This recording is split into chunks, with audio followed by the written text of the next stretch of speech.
Now recording. Good afternoon, everybody. Thank you all so much for joining us for our second to last weekly General Assembly update. It's been a fun week. As of right now, we are in what us who've worked the General Assembly will call crossover.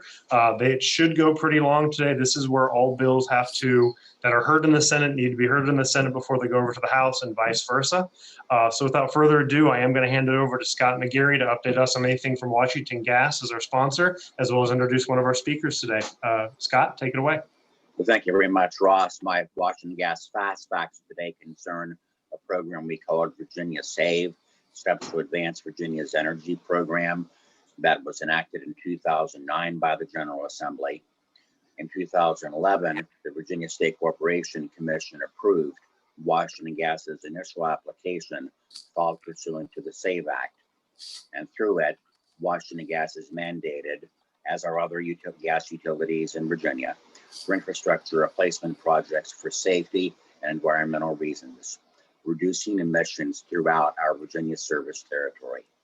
Through the end of 2019, Washington Gas has over 95 miles of mains and over 32,000 services in Virginia through the SAVE Act. And that's the equivalent of 307,000 barrels of oil avoided, 15,000 homes energy use avoided, and 14 million gallons of less gasoline and 28,000 fewer passenger cars on the road. Before I introduce our guest speaker today, I want to say something about you, Ross, as we approach what we thought was going to be the last week of the session, but now is just the crossover.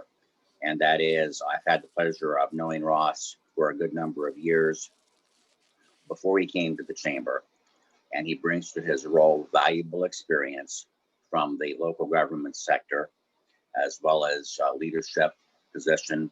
I saw him in at Christopher Newport University. He has brought his political acumen, relationships with other chambers and legislators alike. He's earned their esteem, and the influence of the Prince William Chamber has, in my experience over many years, has never been greater. And that is due to Debbie and to Ross and to the public policy priority that has been added as an important part of the chamber services that are important on issues vitally important to every chamber member. Thank you, Scott. Really appreciate that. Well, my pleasure, Ross. This year marks the 34th year that Glenn Loop has observed the General Assembly session. He started as a legislative assistant for a member of the House of Delegates upon graduation from college, and subsequently served in the same capacity for a member of the Senate.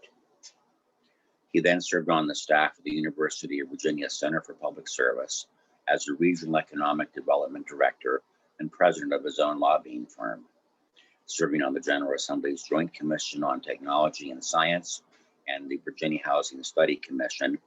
I'm familiar with its work because of my time with the building industry.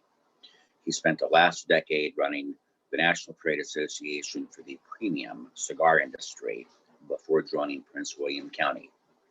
And he has had occasion, as I have, to see the General Assembly go from a solid Democratic majority of more than, as I recall, when I first came, 66 seats, to a control that came from the Democratic side to the Republican side, now back to the Democrats, seeing the Senate go from 2 Republicans to a majority, and then back and forth with 21 to 19. And so it's a great pleasure to welcome Glenn Loop. And as Ross knows, I have another call I need to jump on now, but I expect to be back shortly. Thanks. Is that my cue? That is your cue. Yeah. The floor is yours, Glenn. Thank you so much. Well, I'm going to leave now because Patrick Small and George Harbin are on this call, and I don't like, never mind. How are you, Patrick? Never mind. Don't talk. Don't put it off mute. Thank you, Ross and Scott. Thank you for this opportunity. And I'm going to go rather expeditiously. I don't want to, bore you, but I always prefer to talk more about the General Assembly in a historic context and in terms of a psychological context, a political context, rather than grunt work of legislation because I think it affords you a better appreciation for the process and really highlights how Virginia has evolved from a position of governance. And what highlighted that to me, you always learn something, despite the fact, as Scott mentioned, this is the 34th session that I've observed in one form or another. And there was a limitation on bills being introduced this session, 7 and 12 in each chamber. And, so 1,200 pieces of legislation. And after we got the breakdown of the legislation being tracked by the Virginia Association of Counties and the Virginia Municipal League, you throw in the education element bills and you're pushing 50% of all the bills introduced having to do with local government in one form or another, local, regional types of issues, whether you're talking about school systems or planning commissions or the powers of local governments, the appointed positions that we'll get into the type of legislation. But nearly 50% of everything these folks are addressing has some type of local impact, maybe not specifically on Prince William County, but dealing with the affairs of local government. And I think that's a telling commentary on the evolution of the General Assembly. We were talking earlier about the Dillon Rule. And again, you always learn something in the course of these presentations and sessions. And there's been times in my political life that I have thanked the good Lord above for the Dillon Rule in protecting the Commonwealth from A, B, C, or D policy. And then there are times where I sit there and go, really, we're actually taking up time in this session of the General Assembly to have presented, to have printed a piece of legislation on whether or not the town of Smithfield, Virginia should be allowed to use golf carts in their municipal boundaries. And so the great golf cart bill of 2021 kind of is indicative of the type of legislation that can pop up. So with that, I'm gonna call today just the warm-up act for what I'm gonna be presenting Tuesday night to the Board of Supervisors. We're gonna be doing a legislative update for them. And I'm just gonna go through some of the statistics that you're possibly aware of. In this 30-day session, 1,200 bills. VACO and VML highlighted 398 of those as particularly relevant to local governments. Our contract lobbying consultants identified 250 pieces of legislation particularly relevant or potentially impactful to Prince William County specifically and local governments in general. And over the course of the last couple of weeks since they convened on January the 13th, we have monitored through next Tuesday over 91 sessions or hearings or committee and subcommittee hearings pertaining to our legislation or that bucket of legislation tracked by VML and VACO. Specifically, and these were all just simply mechanical bills of nature that the county specifically asked for. Senate Bill 1260 by Senator Bell introduced for us modifies the notification process for survey access for transportation projects. House Bill 1857, Delegate Subramaniam, would help us with the procurement process for highway projects, transportation projects as well. It was endorsed by the Virginia Association of Government Purchasing and by Loudoun County, but it is going to be rolled into a much larger study to reform the procurement sections of the Code of Virginia. Senate Bill 1120, Senator Reeves introduced a modification to the budget authority but for those jurisdictions with the county executive form of government, which is only Albemarle and Prince William. Senate Bill 1148, Senator Kiggins of Virginia Beach, was endorsed by the Prince William Electoral Board to modify the June primary dates to the third Tuesday out of the spirit of protecting school safety. House Bill 2322, a bill that we've been pretty intimate with for the last couple of days, would create an opioid abatement authority that will work with the 78 jurisdictions in the Commonwealth that are parties to the opioid lawsuits and litigation ongoing at a national and state level, that will be in charge of dispersing those funds at the local level as well as the state level. That legislation's now passed both chambers, but in a slightly different form, so it'll be going to a conference committee. And locally, Senator Barker has been intricate with that process. And finally, House Bill 1898, Delegate Rome, that would allow, it was spawned out of a discussion regarding the Haymarket Town Council member who wants to serve on the county BZA, and that legislation has sailed through the chamber. Hold on one second, fix my screen here.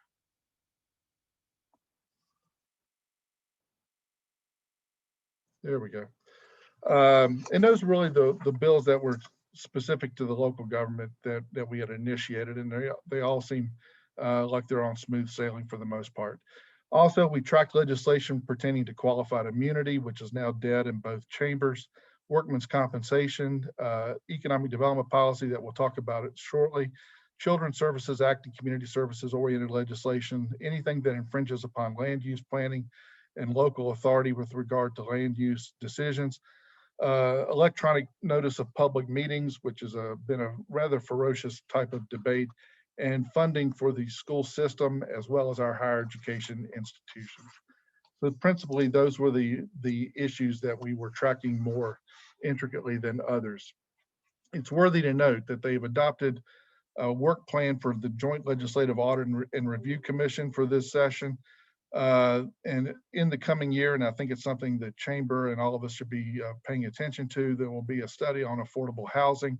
And when JLARC adopted that, when the members of JLARC adopted that as a part of their one of their 5 studies for the coming year, it was specifically noted that they wanted a concentration on affordable housing in Northern Virginia.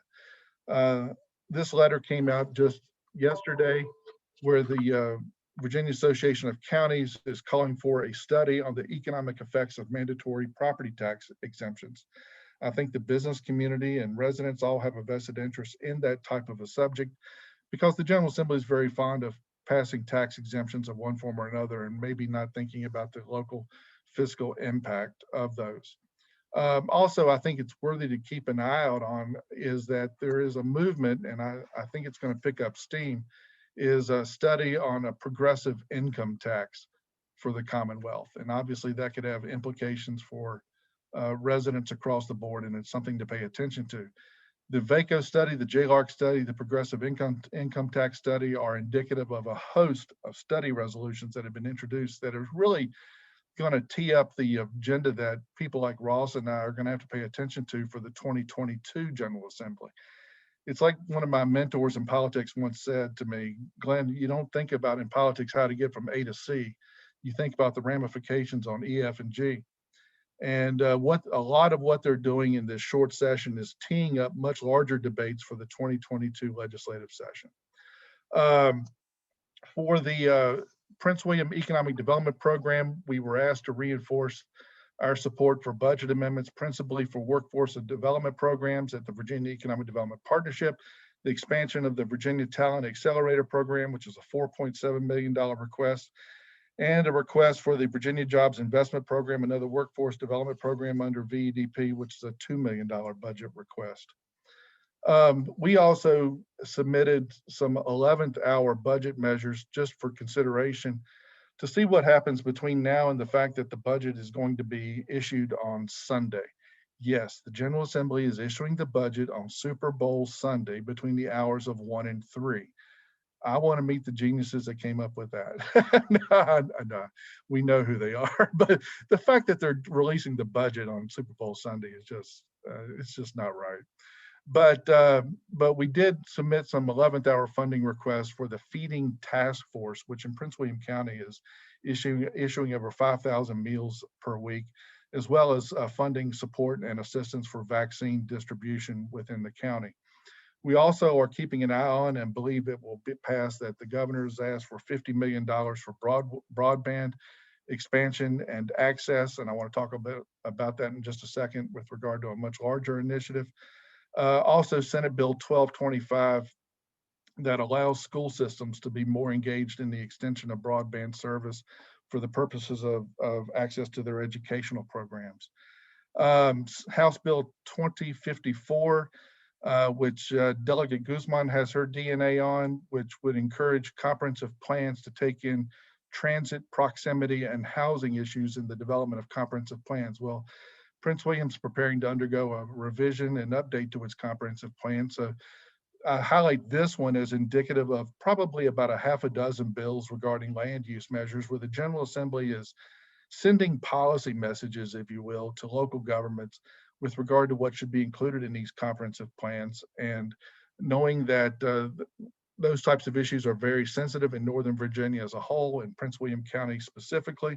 It's worthy to take a look at those types of pieces of legislation. So I highlight that one simply because Delegate Guzman and Delegate Carter were both patrons of that legislation. And it simply encourages the local government to take into account in a heavier manner proximity to public transportation with regard to housing policy. And I think that could, doesn't hurt for the General Assembly to drop those subtle hints about policy measures of that nature.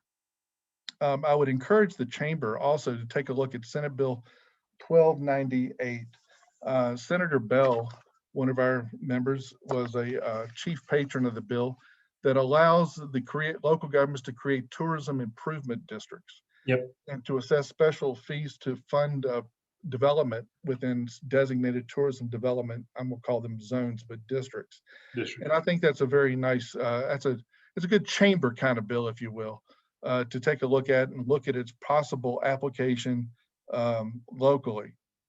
I think that it's worthy to note that there wasn't a big appetite for big ticket items. They're still digesting what they did during the special session. So there wasn't a major appetite for major transportation types of issues. In fact, at the beginning of the session, it was on the street, if you will, with the membership of really, even with these bill limitations, with it being a short session, don't bring anything overly controversial. So let's talk about the death penalty. Right. If you wanted to bring up gambling and the death penalty and a couple other things, but they did, for the most part, keep the ultra controversial issues to a minimum. I want to highlight that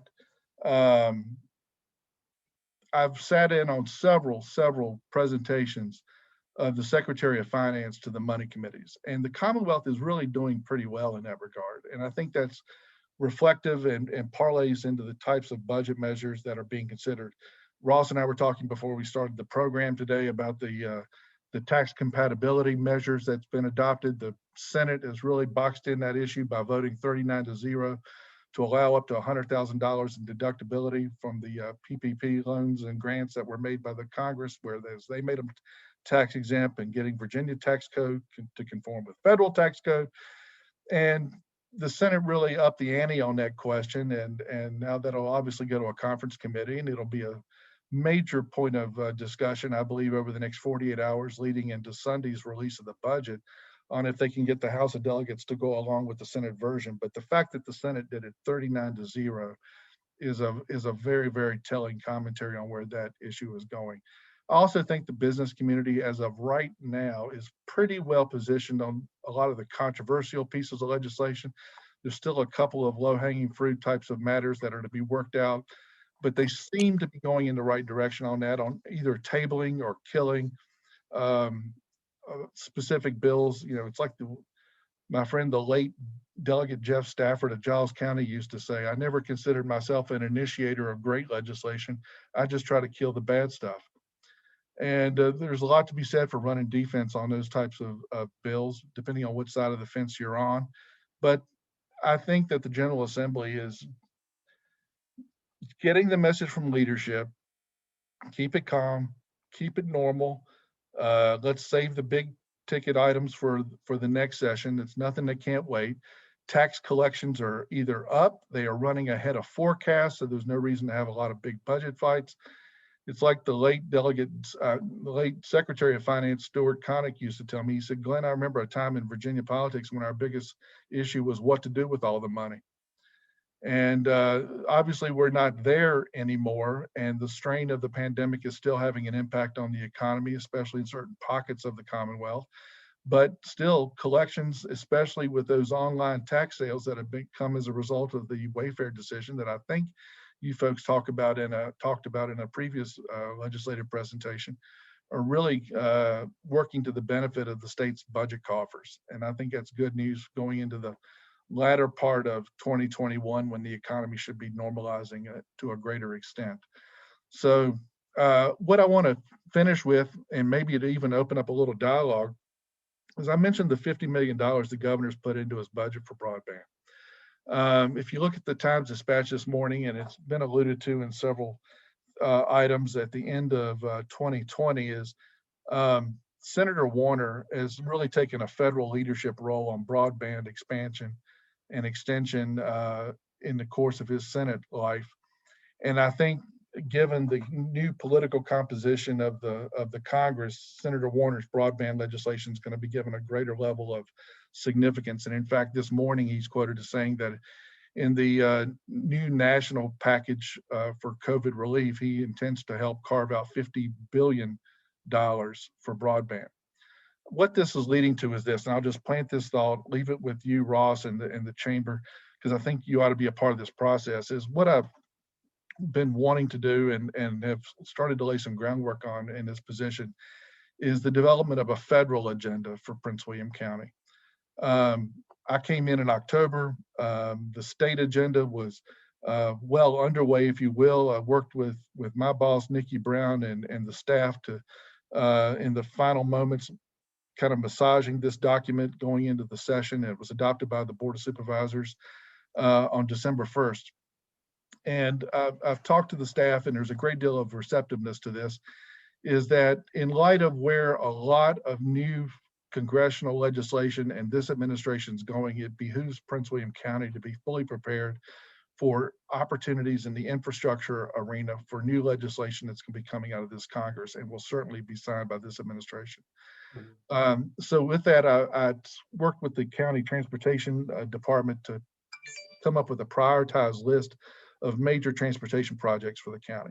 Likewise, the IT department is finishing up and is on the cusp of wrapping up a broadband access and extension type of analysis for Prince William County.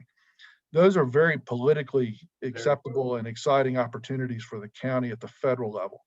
So we want to work with the staff for Congresswoman Wexton, Congressman Connolly, Congressman Whitman, and Senator Kane and Warner's offices on this type of an initiative to really position us for the best possible place to be in the passage of federal infrastructure legislation.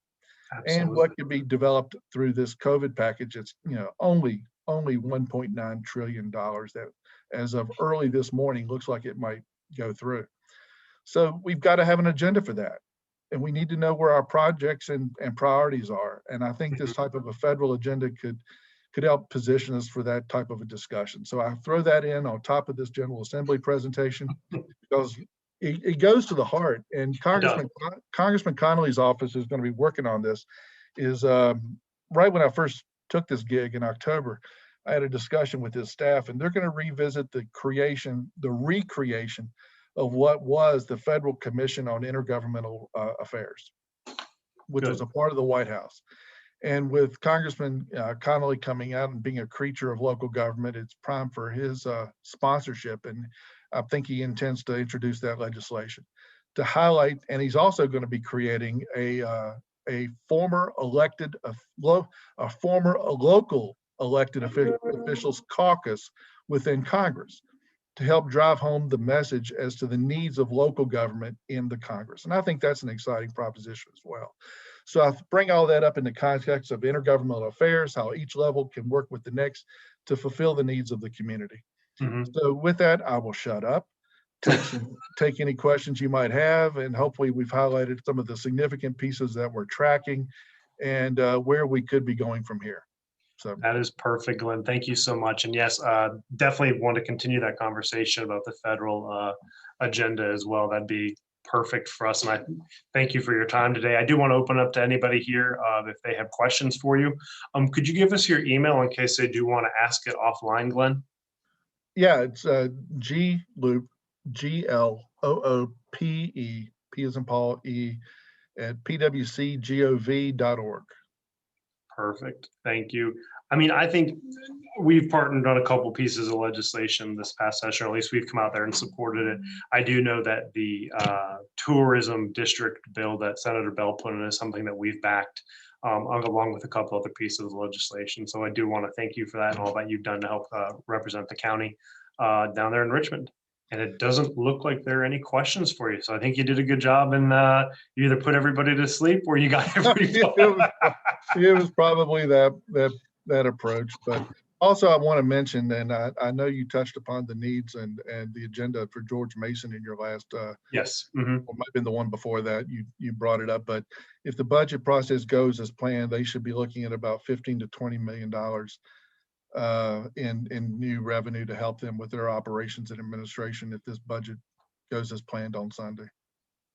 Perfect. So we do have a question from the group. Can you talk about your thought on term limits for our state and federal senators, congressmen, and delegates? I think that thought's got a better shot at seeing Jesus. No, I don't think, no. Term limits have been debated for decades on end, and they always seem to pick up speed when people are more discontent with the state of political affairs than others. And it kind of goes back to an historic piece of polling that always comes out, in that people generally have a great deal of confidence in their congressman or their legislator. It's just that when you put them together as a group that they got a problem. So no, term limits they're not going anywhere at the federal level. I know that Senator Cruz has introduced legislation in Congress once again in that regard. It certainly doesn't have any support in the General Assembly, and we kind of view the one-term governor as our testament to term limits. So no, I don't think that, or the proverbial 1980s throw the rascals out theme has got enough steam behind it, even in these turbulent times. Which is kind of surprising. I mean, in light of our political climate, it's almost a miracle it's not being talked about more. But no, it doesn't seem to have any steam. And I'll say too, just to kind of piggyback back off of what you were saying, Glenn, is that Molly, I know Ohio has term limits, and they've been in effect for quite some time. But we were just actually had a conversation with one of our chamber members who does some lobbying work out there in Ohio, and they made the point of they have term limits out there. But I know a legislator, for example, who's been in office for 30 plus years. So, he maxes out his time as a state senator, runs for delegate, maxes out his time as a delegate, runs for state senator, and has been doing that for 30 plus years. So he's term limited. He just stops and goes and works something else. So we'll see how that all kind of plays out. So yeah. Yeah, I mean, I've got a dear friend who was just got term limited out of the Colorado State Senate, and he'll turn around and run for the House. It's very similar. And another friend of mine was the former minority leader for the California Senate. He got term limited out, ran for a local government office, then came back. But it's just not talked about in the General Assembly in that context. I think with a 2-year, 4-year cycle and a one-term governor, you think about it. If you look at the players that have built up seniority, I mean, God bless them, but I was talking to one of my political mentors the other day. After the end of the representation by Senator Saslaw and Senator Norman in the Senate, which are two titans of the chamber, you're really looking at some young blood coming up behind them in leadership roles. And I don't know who they may be. I've got some thoughts on it, but I wouldn't share them here. But after Senators Saslaw and Norman, part the Senate, you're really looking at some really young blood to come up behind them in leadership roles. And you look at the committee chairmen in both chambers. It's a real turning point in Virginia politics, not just philosophically, but in terms of youth and new ideas and different approach and age and some cases lack of experience, if you will. So I guess you could say we sort of metaphorically have had term limits, but it's just because of the natural course of the election cycle and the change in demographics in the states contributed to that as well. Absolutely. Well, Glenn, you did touch on the tax conformity bill. I know that a number of you also received our action alert email requesting you reach out to the House of Delegates yesterday. So what I did want to do is I wanted to take the time to introduce my very good friend from the Hampton Roads Chamber, Emily Reynolds. I've worked with her for a couple of years now. When us chambers of commerce kind of got together and realized that this tax conformity bill was going to be a major issue, what we decided to do was let Emily work her magic on the Senate side, as Glenn had alluded to in his presentation, to the $100,000 tax deduction limit. And we would take on the harder task of trying to convince the House to do the same. Obviously, we failed in the House, but Emily succeeded in the Senate. So I did want Emily to kind of come in here and give a quick presentation or a talk with everybody about how that whole process went with the House, since that was a major issue for us this session. So Emily, take it away. Well, thank you, Ross. You're too kind on that. I've got to say, we're a great team. All of us chambers working together. I mean, really, it's strength in numbers. So that's kind of our philosophy, always moving forward. But again, Glenn, a great update. I mean, wow, you touched on everything. So I'll just kind of go in just to a little bit more detail and some of the negotiations that we've had with the Senate. So just again, some of it's going to be a little bit repetitive, but just to kind of flow into what I have to say. Each year, the General Assembly decides which federal tax provisions the Commonwealth will conform or agree to. So Virginians know which provisions to apply when filing their state income tax returns. Our members support conforming to bring Virginia's tax policy in line with the federal tax code as it relates to both the income exclusion and deductibility of business expenses for the PPP loans. So I've spent the last week really researching, talking with our members that received the PPP grant as well as the SBDC to get some input, being that they were right there with a lot of our businesses. The objectives of the program were specifically targeted to preserve employment and increase that survivability during these unprecedented times. The taxation of a grant that kept so many businesses alive during the pandemic and continues to do so will be adversely impacted. So this is a lot of the messaging that I've had with my Senate members. We've expressed that it's so imperative to protect businesses by conforming. Obviously, our chambers wanted that full conformity. So now we are just in the negotiation process to try and get as much as we can for our businesses that took this grant. PPP, and this is another thing that I've really been emphasizing because I keep hearing it, is PPP was not the lottery. It was not free money. To receive forgiveness, the PPP loan recipients needed to spend 60% on employees' pay and keep these employees on the payroll. The remaining 40% on specified business expenses had to be used for rent, utilities. This loan ensured small businesses and their employees stayed afloat. Another thing that I really emphasize too, with our chambers, we've been working with NFIB, Nicole Riley, who has really been a champion for this as well. And we were all doing some background research on the original intent of Congress. And their original intent of Congress was to include both provisions. When the IRS ruled otherwise, House Speaker Nancy Pelosi included the deductibility provision in every single version of the HEROES Act.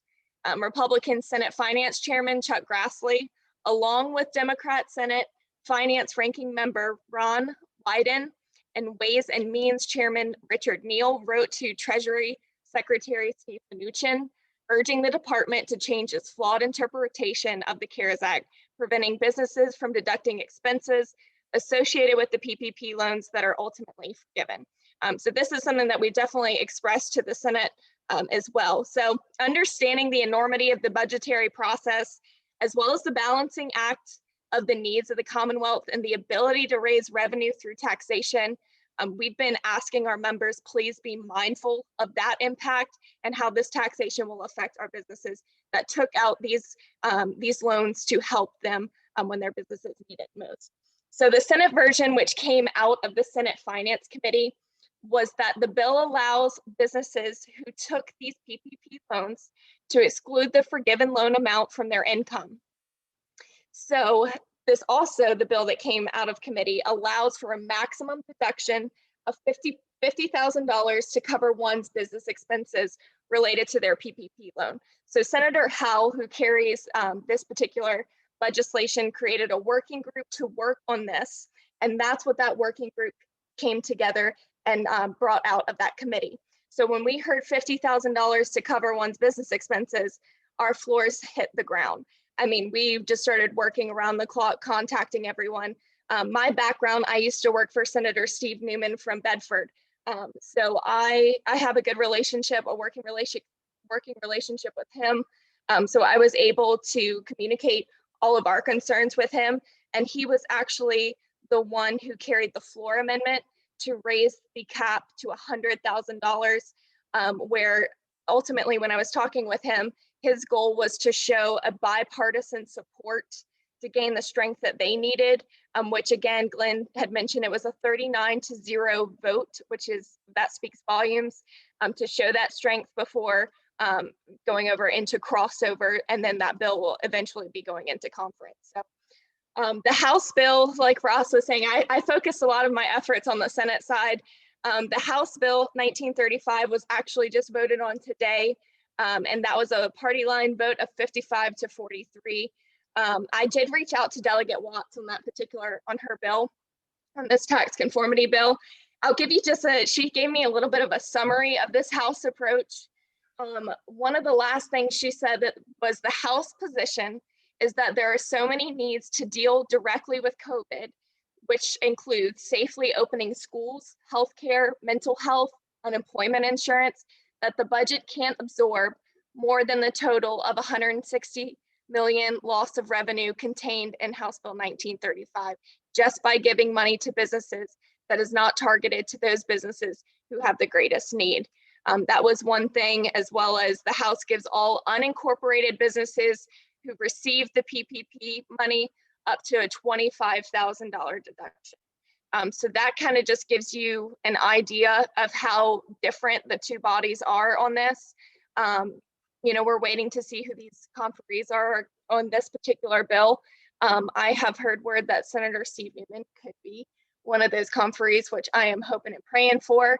But anyway, I appreciate Ross allowing me to talk about this. We've been working again around the clock on these things, just to really emphasize that these businesses took out, and a lot of you took out this money when you were in need of this to pay these employees, to keep people open, to keep businesses open.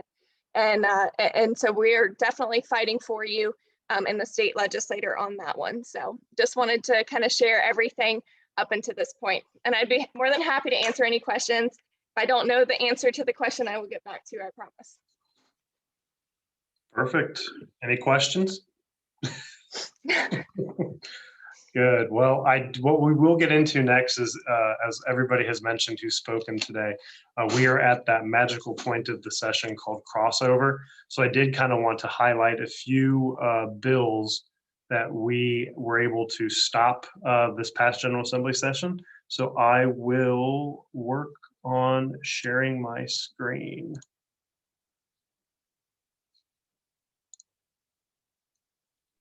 While Ross is pulling that up, to moving forward, I will just say this. Nicole Riley and all of the chambers are going to be working very hard. We're starting a coalition to be pushing for that Senate version and really start that communication. So while it was a good win in the Senate, we know we are far from that finish line, and we'll continue to work. And I know Ross will keep you updated, but just to know, again, we'll have a coalition that's specifically designed to fight for that, $100,000 deduction cap. I think that's going to be imperative moving forward. So. Absolutely, absolutely. Well, I will start with our February 1st, February 5th update for everybody. Yes, this is crossover, and I'm going to steal what Glenn said in terms of being able to kill things killing bad bills is kind of what Emily and myself and Glenn and other people do pretty well. We've gotten it done, so we'll get this started. First one was right to work. Believe it or not, we actually didn't have to do that much work on this one. We did share our thoughts with members of the House. Is the only place where this originated. This was a bill from Delegate Carter, again, for the third year in a row. What he did differently this time, though, was this bill has typically been killed at the Labor and Commerce, either in a subcommittee or by full committee or just not being heard. I believe the original intent, and Emily, you might remember this as well, was to have this bill not heard at all, not docketed for this session. Yesterday, I believe it was, or the day before, delegate, was it Wednesday or Thursday, Emily? Oh, good grief, the days are going together. It was, I want to gosh, say Ross, Wednesday. I think it was Wednesday. So on Wednesday on the House floor, Delegate Carter basically demanded that they do an up-down vote on the floor on the bill. There was a motion that he put in place, followed by another delegate from Fairfax County who made the motion to basically pass by the bill indefinitely. And that vote happened on a 83 yes to pass by indefinitely, 13 no's. Of those 13 no's, 4 members of the Prince William delegation did vote to have the debate/vote to take place. And that was about 50% of our Prince William delegation. So just wanted to keep everybody aware of that. And I can tell you that was Delegate Helmer, Delegate Carter, Delegate Guzman, and Delegate Rome that voted to have the floor discussion and the debate on that piece of legislation. But the right to work was officially killed this past General Assembly session. 1906, the campaign finance. There was a Senate version of this bill. I couldn't find it at the right moment, but there was a bill that basically prohibits contributions from any non-tax exempt corporation to any candidate, campaign committee, political committee, or political party committee. This bill was not even docketed in the House committee that it was put into, so we do take a victory on that. HB 1934, the public utilities gas line, as Scott had mentioned before, and I believe that it was our first one. We worked with Emily, other chambers of commerce, Washington Gas, and other people to get this bill killed in the Labor and Commerce Subcommittee on a vote of 5 yeses, 4 noes, and 1 abstentions. The 1 abstention was our very own Delegate Hala Ayala, which effectively ended up killing the bill. So we're very happy with the result of that. The Green New Deal was not docketed here at this General Assembly session. More than likely, as Glenn had mentioned before, things are being geared up. I believe it will be brought up next year. We will be monitoring that. Workers' compensation, injuries caused by repetitive and sustained physical stressors. Again, this bill was laid on the table in Appropriations Committee on a vote of 7-1. Railroads, freight train crew sizes requirements require that all train and light rail engines used in connection with at least the movement of a freight track to operate with a crew had at least 2 individuals. That would have skyrocketed the cost for our trains. And as we all know, we hear them all the time here in Prince William County. Trains are a vital way of transportation. This bill was kind of brought to the forefront last session for us from Emily and the Hampton Roads Chamber, because Norfolk Southern is still based out of Norfolk, and companies along those lines. So I do thank Emily for bringing that heads up for us. Fossil fuel projects, HB 2292 was not docketed either. Medical malpractice, Senate Bill 1107, eliminated the cap on recovery in actions against healthcare providers for medical malpractice. This is a bill put in by Senator Stanley from Hampton Roads, and it was killed in the Senate Judiciary Committee on a vote of 12-2. Already mentioned that one, apologies. And that was kind of a good chunk of the bills that we were able to stop, the bad business bills. I did not include on there the paid family leave and bills along those lines that were also defeated. I believe there is still one sick leave bill that's still around, and that is Delegate Guzman's bill that the House did pass yesterday afternoon on a party line vote of 44-45, and that will be heard over in the Senate. But given how that bill went in the Senate, I don't believe that it will be seeing the light of day and going to the governor's desk. So with that, that is our update, and we are at 12:48. So does anybody on the call have any questions, comments, concerns, critiques, anything for anybody in the group? Just to say thanks again, Ross, for all you do throughout the year. Thank you. I appreciate it. All right. If that is everything, I want to thank you all so much, and join us next week. As Glenn had mentioned before, we are also going to be having George Mason University will be our guest speaker next week. Thank you, Glenn, for joining us this week for the very insightful update for everybody. And I wish you all the best this weekend. It looks like we might have snow on Super Bowl Sunday. So it looks like I will be reading the budget, dealing with snow, and praying the Chiefs pull off a win. So thank you all so much, and all the best.